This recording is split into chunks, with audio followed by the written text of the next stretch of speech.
Right, Rich. Hello. So, we're looking at the second lowest ranking episode of The Office. When The Office doesn't hit me, it doesn't hit. Gettysburg. Oh. Gettysburg is a terrible episode full of reused jokes. The Lincoln assassination just recently became funny.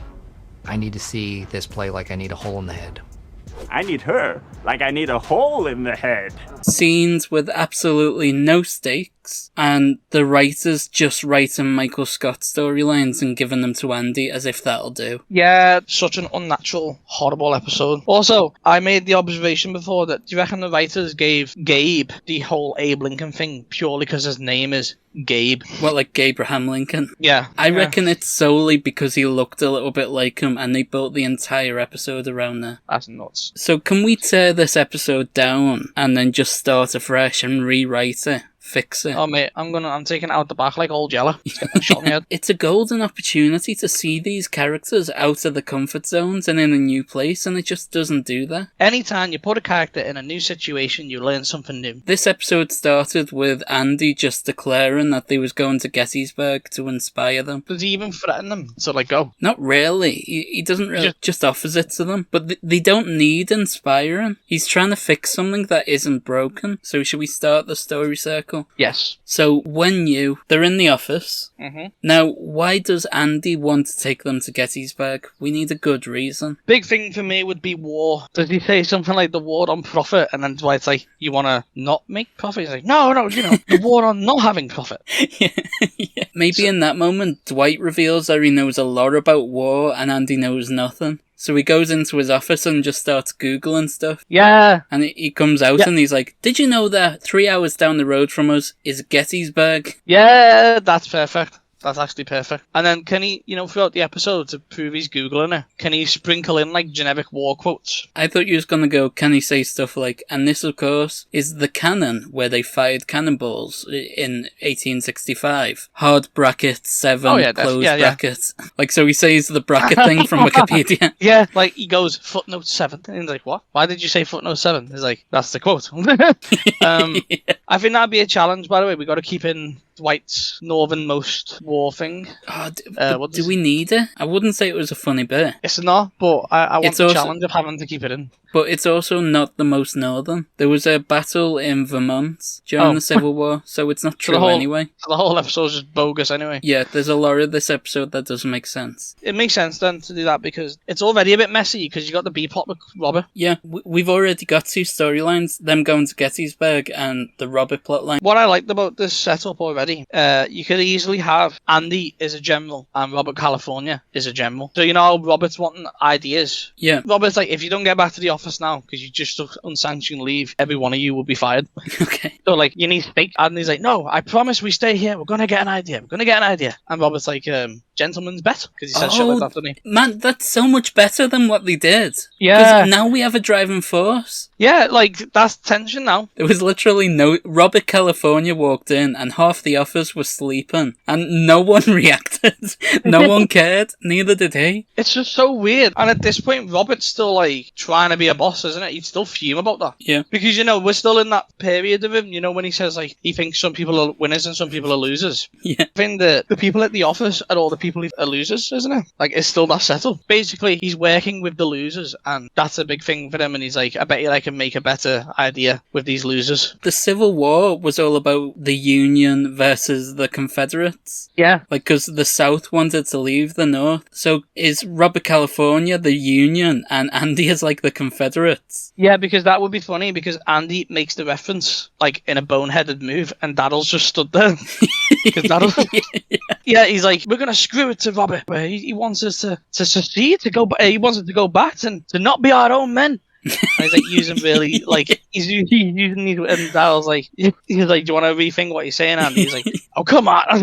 I love the idea that we've moved the Robert California walking in bit to near the beginning. So he's on the phone to Andy and Andy's like, no, can't turn back now, we're already 10 minutes down the road. It's it's a 3-hour drive.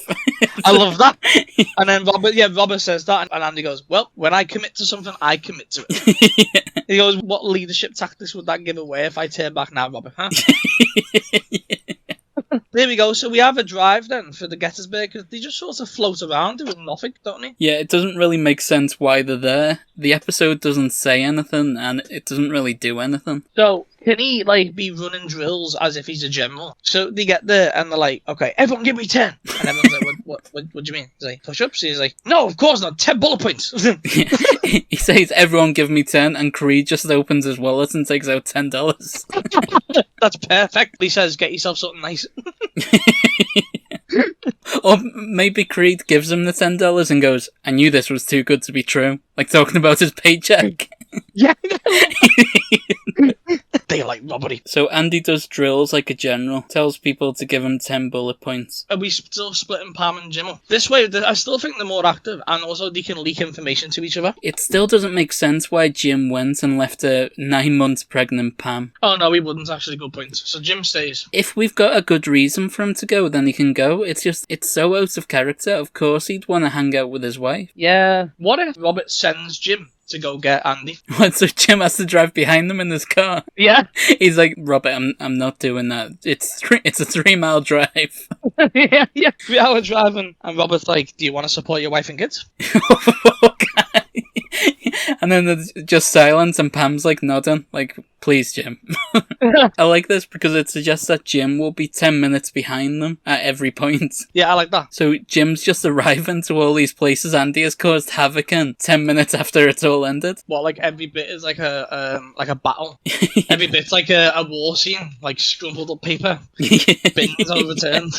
Andy gives everyone notebooks, and every time he doesn't like the ideas, he's like, "No, that's it. Crumple up your papers." Throw it all away if he doesn't like one idea. Just constantly littered everywhere.